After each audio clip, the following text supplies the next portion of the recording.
C'est marqué le Galil sera détruit. Le Galil est détruit. Un temps, hein, l'antisémitisme, il était déguisé par l'antisionisme. Mais aujourd'hui, c'est antisémite, c'est pas mort à Israël, c'est mort aux Juifs. Et ils le disent. Et cette terre-là, bizarrement, pendant notre absence, elle restait vide. En France, réveille-toi!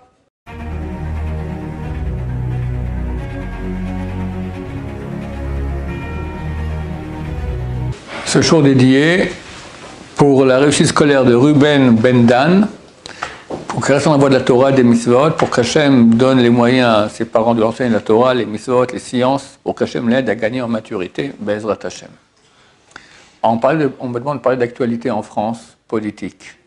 Je ne m'y connais pas. Moi, je suis suisse d'origine, j'ai quitté la Suisse il y a 45 ans, Baruch Hachem. Mais néanmoins, le peu qu'on m'a dit, donc il y a ici deux antagonistes, l'extrême gauche et l'extrême droite. L'extrême gauche, elle est très pro-arabe.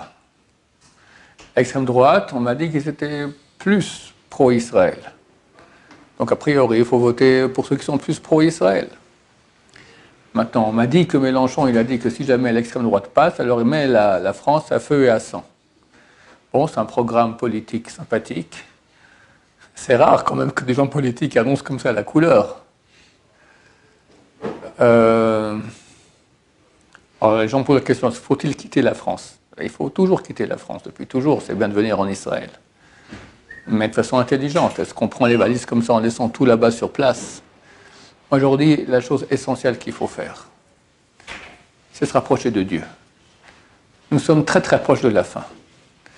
Un des plus grands rabbins d'Israël, le Rav Moshe Sternbuch, jeudi passé, a tapé sur la table, c'est qu'on lit la Torah, il a dit qu'il faut se préparer à la Géoula. On est proche, on voit des choses qu'il n'y a jamais eu de toute l'histoire. Une chose phénoménale, je pense que vraiment c'est un signe qui doit nous réveiller beaucoup. J'ai cité cela dans un cours dernièrement aussi. Il y a dans le traité Sota, pas 49, la dernière page du traité Sota, dans le Talmud, on cite beaucoup de choses qu'il y aura à notre époque. Les talons du Messie. Là-bas, c'est écrit un truc qui est tout nouveau. Ça date d'il y a moins d'un an. C'est marqué le Galil sera détruit. Le Galil, c'est le nord du pays. Le Galil est détruit. C'est écrit que les gens qui habitent les frontières tourneront de ville en ville. Et les habitants qui étaient autour de Gaza et les habitants qui étaient dans le Galil ont dû partir des centaines de milliers et tournent de ville en ville. Maintenant, le Galil, il est complètement détruit. Les derniers jours, il y a des incendies terribles là-bas. Tout ça à cause de missiles et bombes et drones envoyés par le Hezbollah. Je ne sais plus s'il y a encore une maison qui n'a pas été détruite dans le Galil. C'est pareil qu'on en parle peu dans les nouvelles, mais les gens le disent, quoi. Dans les réseaux sociaux, etc. C'est complètement détruit. C'est phénoménal. Comment les sages d'Israël qui ont écrit le Talmud il y a près de 2000 ans, ils savaient ça? C'est phénoménal. C'est une preuve que la Torah, elle est vraie. C'est une preuve comme quoi Mashiach, il est proche. Et c'est écrit qu'à l'époque messianique, donc Dieu va commencer à mettre beaucoup de pression dans le monde. Il y aura une sélection. Qui est pour Dieu et qui est contre Dieu? C'est marqué que Dieu va nous affiner comme on affine l'argent et l'or. Hein? Qui est pour moi, qui n'est pas pour moi? Et on voit qu'il y a une sélection terrible. Les gens prennent place, c'est fini. Il n'y a plus de neutralité aujourd'hui. Tu es ou pour ou contre. Et qu'est-ce qu'il veut Dieu? Alors c'est vrai que venir en Israël, ça peut être une bonne solution. Mais bon, Israël aussi, ça fait peur. La solution, fuir vers Dieu. Fuir vers Dieu. Celui qui va se rapprocher de Dieu, il sera sauvé. C'est marqué clairement à la fin du chapitre 3 du prophète Yoël. C'est marqué à la fin du chapitre 13 de Zacharie, que je vous dis maintenant, que Dieu va nous affiner comme on affine l'argent et l'or. C'est ça le but de la manœuvre. Donc, à bon entendeur, shalom, il faut faire tchouva. Dieu veut qu'on fasse tchouva. Il a laissé 40 ans déjà, plus. Le mouvement de tchouva israélien a commencé en 73. 60 ans déjà, la guerre de Kippour. Un a commencé, puis un deuxième, un troisième, etc. Les grands dirigeants du mouvement Arachim qui ont mis sur pied le système des séminaires avec des preuves, etc., ils ont fait tchouva à ce moment-là. Et c'est fini. Il n'y a presque plus de famille au monde juive dans laquelle il n'y a pas quelqu'un qui a fait tchouva. Alors qu'avant la Shoah, par exemple, on ne connaît aucun exemple de gens qui aient fait tchouva. Aucun, zéro. Maintenant, Dieu veut amener la fin. Et pas tout le monde a fait tchouva. Avec une tchouva par compréhension intelligente, il y a une tchouva par pression. Ceux qui ont fait l'armée en Israël savent. Tu me diras s'ils disent ça encore aujourd'hui. À mon époque, on disait ce qui ne rentre pas par la tête rentre par les pieds. Ils disent encore ça aujourd'hui? Ouais, ça n'a pas trop changé. À l'armée, quand on voulait faire une équipe, voilà, il faut qu'ils fassent une mission, ils ne le font pas. D'accord? Alors tu les fais courir. Vous voyez là-bas l'arbre, 500 mètres, allez, vous avez 2 minutes pour faire aller-retour en courant. Tu as connu ça? Ça ne marche pas, allez, de nouveau, tac, tac. On apprend à être dur à l'armée. Ce qui ne rentre pas par la tête. On vous a expliqué qu'il fallait faire cette mission, vous ne voulez pas le faire, ok, alors on vous fait des punitions, vous allez courir, ça va vous apprendre. Et au bout d'un moment, les gens apprennent à être tout à fait disciplinés. D'accord? Ben là aussi, Dieu a laissé 50 ans, 60 ans de tchouva par la tête, avec toutes les preuves possibles et imaginables, tous les moyens. Aujourd'hui, Internet, c'est clair que ça a été créé beaucoup pour que le monde puisse faire tchouva. D'un côté, la pornographie et tout ce qui va avec, la poubelle du monde, c'est sur Internet, d'accord?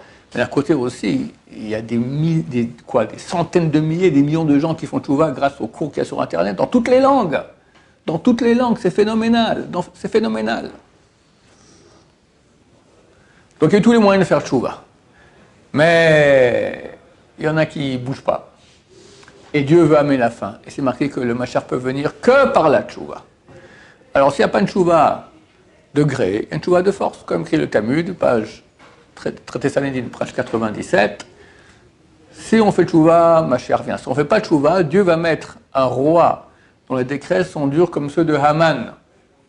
Haman, c'était le descendant du roi de Amalek, c'était le vice-roi de Perse, et donc il y aura quelqu'un qui va se lever comme lui.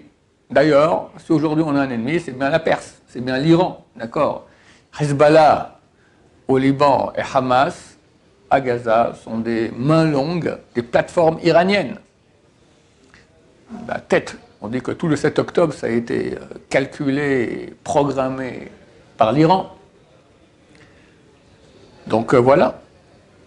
Donc, chers amis, il faut commencer à faire tchouva. Et un temps en France, on était pépère, on regardait nos pauvres frères israéliens qui souffrent. Ben là, maintenant, c'est d'un comme Dieu d'un coup, tric. En Amérique aussi. L'antisémitisme, il devient très très puissant. C'est complètement fou. C'est complètement fou. Comment on n'a jamais compris comment Hitler a réussi en quelques mois à rendre une population.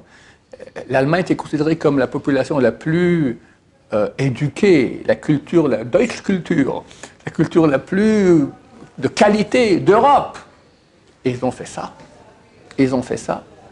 Et nous, on voit maintenant ceux qui étaient censés être nos amis. L'Occident, la France, l'Amérique, là-bas, on voit un antisémitisme terrible, terrible, terrible, terrible. Sans honte, sans honte. Un temps, l'antisémitisme, il était déguisé par l'antisionisme. Mais aujourd'hui, c'est antisémite, c'est pas mort à Israël, c'est mort aux Juifs. Et ils le disent, sans aucun problème.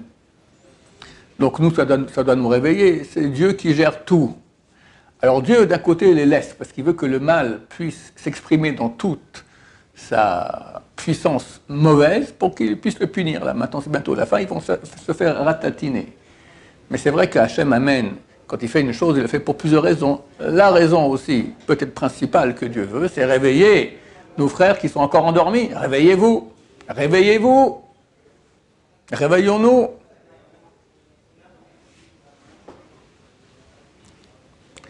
Voilà, je n'ai pas grand-chose en plus à dire sur la politique française.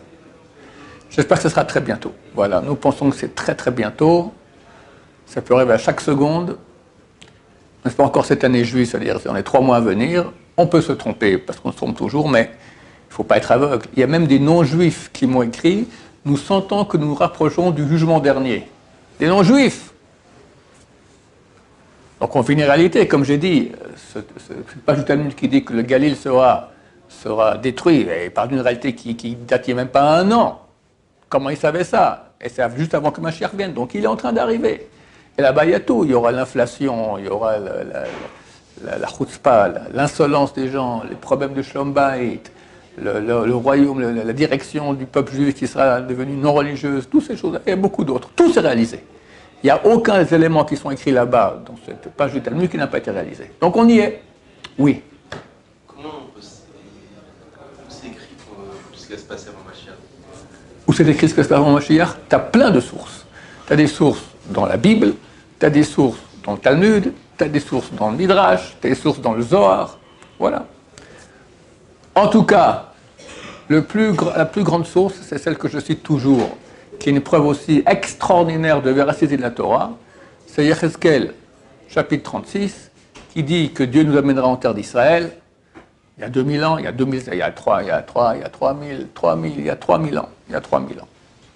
On va mal se comporter et il nous chassera de la terre. Et on sera en exil.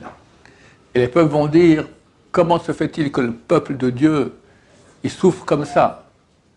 Ça c'est un chilul Hashem, ça profane le nom de Dieu, parce que nous représente Dieu. Et les gens vont dire, c'est ça le peuple de Dieu, comme ça persécuté, comme ça poursuivi, comme ça pogromé, comme ça brûlé, comme ça torsionné, d'accord, torturé. Alors Dieu va dire, attends, je te raconte la prophétie, ça prend 2 minutes. Dieu dit, eh bien, pas pour vous, mais pour moi. Pour mon nom qui a été souillé parmi les nations par vous, je vous ramènerai en terre d'Israël. La terre d'Israël qui était aride. La terre d'Israël, c'est marqué Eretz Zabad Halav Udvash, une terre dans laquelle coule le lait et le miel, extrêmement fertile. Alors on le voit aujourd'hui. Il n'y a aucun pays, les non-juifs ont appelé ça le miracle agricole israélien. Aucun pays a réussi à faire une chose pareille. Et cette terre-là, bizarrement, pendant notre absence, elle restait vide. Occupée par les cousins, les Ishmaélites. Pourquoi? Le Zohar dit pourquoi elle va rester vide. Je vous raconte en 2 mots parce que c'est très beau. Dieu a promis cette terre à Avraham Avinu, pas promis, il a donné cette terre à Avraham Avinu et sa descendance.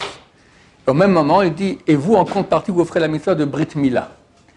Il y a un rapport entre la circoncision juive et la terre d'Israël. Au niveau kabbalistique, les deux s'appellent la base. L'organe génital de l'homme correspond dans les sphères à la sphère qui s'appelle Yesod. Yesod, c'est la base. C'est la base de tout. Quelqu'un qui ne fait pas attention aux interdictions sexuelles, il se détruit. Et quelqu'un qui fait attention, il se construit. D'accord? C'est la base de tout. Et il y a un rapport entre cela et la terre d'Israël, qui est aussi la base. La terre, c'est la base sur laquelle on construit. C'est écrit dans le Zohar, page 32, Parashat Vaera, du 2e tome de Shemot. Il dit que l'ange d'Ishmaël, pendant 400 ans, est allé voir Dieu et lui a dit, pourquoi tu donnes la terre d'Israël au peuple d'Israël? Parce qu'ils font la circoncision. Les Arabes aussi, ils font la circoncision. Ils l'ont même fait avant. Yitzhak, d'accord, Abraham, il a eu un fils aîné, Ishmaël, qui l'a fait 13 ans avant Yitzhak, la Brit Mila. Alors pourquoi tu donnes ça aux Israéliens, aux Juifs, et pas aux Palestiniens, aux Arabes? Aïe, aïe, aïe, aïe, aïe. Le Zohar dit, malheur, oi, à l'heure où est né Ishmaël, et à l'heure où il a été circoncis. Qu'est-ce qu'il a fait Dieu avec la revendication de l'ange d'Ishmaël? Il a dit, ok, regardez, moi, j'ai fait une alliance avec le peuple juif. Il pratique ma Torah. C'est mon peuple qui dit mon nom dans le monde. Donc j'ai une alliance, j'ai un contenu. Ce contenu, il est conclu par un acte de circoncision. On coupe un morceau de chair, le prépuce. Mais moi, je n'ai pas d'alliance avec Ishmaël. Ils ne font pas ma Torah. Ils font une Torah qu'ils ont inventée. Ce n'est pas mon peuple. C'est vrai que c'est les descendants d'Abraham. Alors, ils ont un certain mérite. Abraham a prié pour qu'ils aillent dans la bonne voie. Donc, ils ont du mérite. Mais ce n'est pas mon peuple. Donc, je n'ai pas d'alliance avec eux. Alors, eux, ils font une Mila. Mila, c'est circoncision. Mais ce n'est pas une Brit Mila. Ce n'est pas une alliance au niveau de la Mila. Je n'ai pas d'alliance avec eux. C'est vide de contenu, rien. Le juif, quand il fait l'acte de Brit Mila, c'est un contenu qui est exprimé par un acte. Mais un Ishmaélite qui fait la circoncision, c'est un acte sans contenu.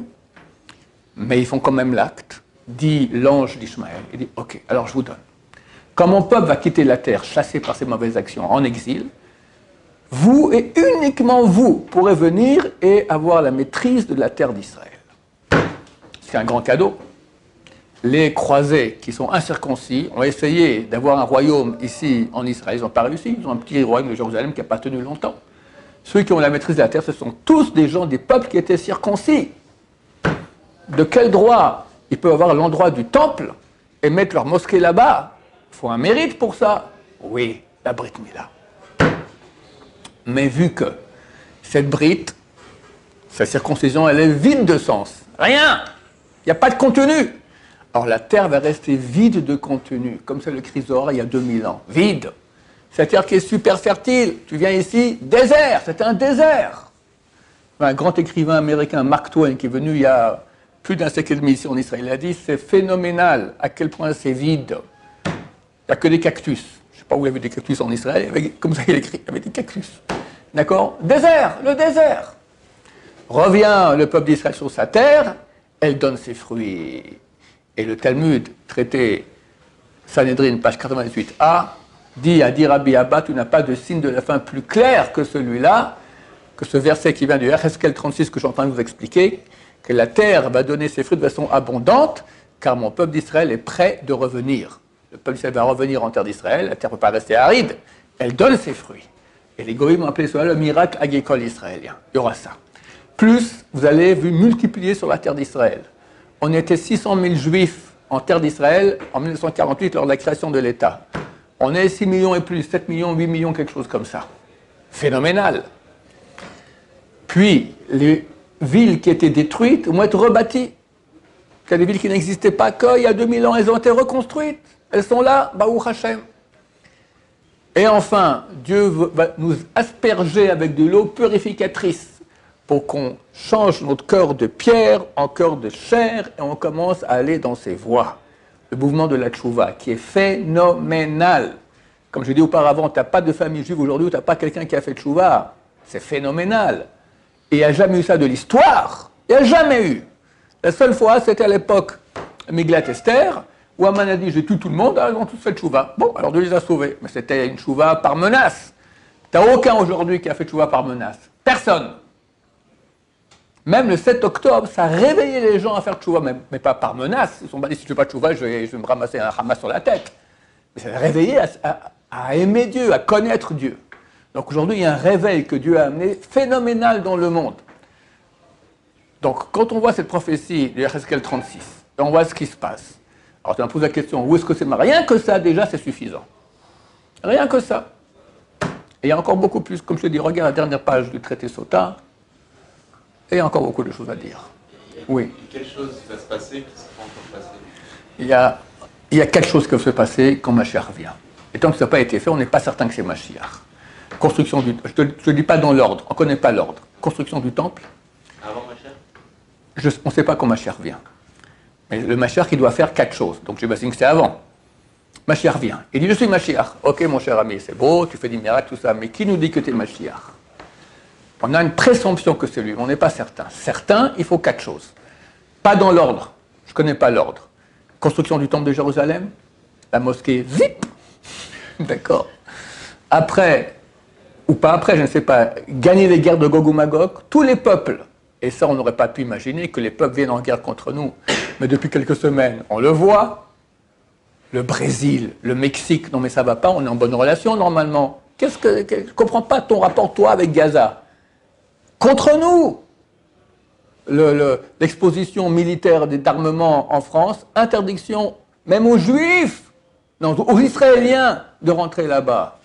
Non mais je ne comprends pas, on dirait Berlin 1939. C'est Berlin 1939, version française. C'est inimaginable. On n'aurait pas cru ça. Et tu vois que tous les peuples se mettent contre nous. Alors à la fin, il y aura une union vraiment de tous les peuples à venir en guerre contre Jérusalem. La vraie raison de cela, parce qu'au niveau de leur mazal, de leur ministre spirituel, l'ange de ces nations-là, ils sentent qu'il y a la Shrina, la présence divine, qui va naître ici à Jérusalem. C'est la fin. Quand la Shrina va venir ici en terre d'Israël, Mashiach vient, c'est la fin du monde. C'est la fin du mal. Eux sont enracinés, tous les ennemis d'Israël sont enracinés dans le mal. Donc c'est leur fin. Ils ne seront pas d'accord. Ils vont tous s'unir, venir en guerre contre Jérusalem. Ils vont venir du nord, de l'extrême nord. Russie, Turquie, Iran, tous nos amis. D'accord? Avec tous les peuples à la fois. Ça s'appelle Gog ou Magog. Et Dieu se dévoile, les ratatiner en petits morceaux, avec des miracles extraordinaires, des météorites qui tomberont du ciel, la peste, le feu, le sang, Nous, on aura très peur, on va crier à Dieu, mais on ne fera rien du tout, et Dieu fera toute la guerre, et là, tout le monde comprendra. Ce jour-là, tout le monde saura que le Dieu d'Israël est le vrai Dieu. Ça, c'est Gog ou Magog. Troisième chose, faire en sorte, le plus dur peut-être, que tous les Juifs pratiquent la Torah. Même les loin éloignés pratiqueront la Torah. Et quatrième chose, retour de tous les Juifs en terre d'Israël. Voilà. Dans quel ordre, on ne sait pas. Il y a une Kabbalah, il y a une tradition comme quoi Gog ou Magog sera à Sukkot. C'est vrai qu'à l'Haftara de Sukkot, on lit Gog ou Magog. À mon humble avis, je peux me tromper. Je pense que dans les semaines à venir, ça va commencer à barder. Où et comment, je ne sais pas.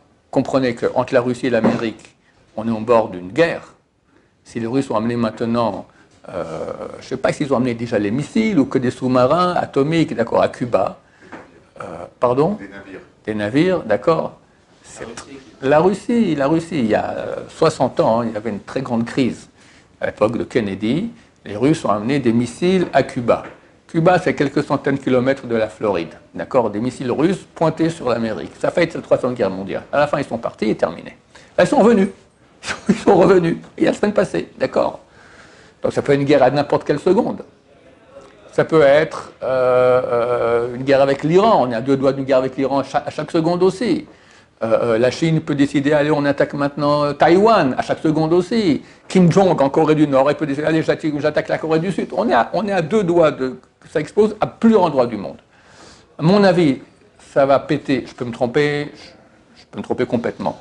Mais vu qu'on est dans tout ce qui montre qu'on arrive vers, donc j'imagine qu'en la semaine à venir, ça va commencer un grand boom.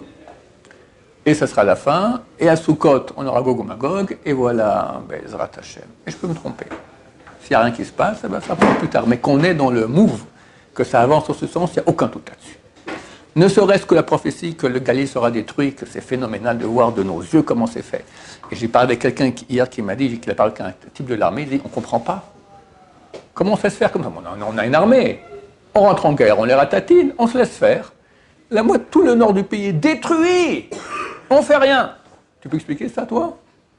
C'est quand même bizarre, non ? Faites quelque chose, agissez, non ? On ne fait rien. On se laisse canarder, des missiles toute la journée comme ça, boum, boum, boum. Hein ? C'est politique, ok, fais la politique. Moi, je dis, c'est pas politique, c'est Dieu veut nous réveiller en voyant, regarde ce qui est écrit dans le Talmud, le Galilée sera détruit, ça se fait. Donc, réveille-toi. Réveille-toi. En France, réveille-toi. En Belgique, on n'en parle même pas. En Suisse, ça va, c'est un pays neutre, c'est un pays... J'ai jamais entendu, moi, un truc antisémite en Suisse. Jamais. Une fois à l'école, un copain, il m'a dit un truc comme ça, mais c'est presque jamais. Eh bien, ça a changé. Maintenant, ils ont fait un vote, d'accord ? Ils ont, pour les crèches. Les crèches, on veut que les crèches soient toutes maintenant des crèches officielles. Sinon, elles ne répondent pas aux conditions normales d'une crèche. Mais ils ont mis une grande affiche où on voit une crèche juive avec le rabbin de Chabad là-bas. Stop aux crèches non officielles, d'accord ? On voit un rabbin. Alors, c'est quoi ? C'est antisémite ou c'est vraiment pour le bien des crèches ? Il faut arrêter. En Suisse, partout, le monde se réveille. Le monde se réveille et chacun doit prendre position. Est-ce qu'il est pour le Dieu d'Israël ou contre le Dieu d'Israël ? Et nous, on doit faire tchouva et faire tchouva. Voilà, très bientôt, tout est fini. Et il fera très bon pour tous ceux qui sont avec Dieu et très mal pour tous ceux qui sont contre Dieu. Baruch Adonai l'olam, amen va amen.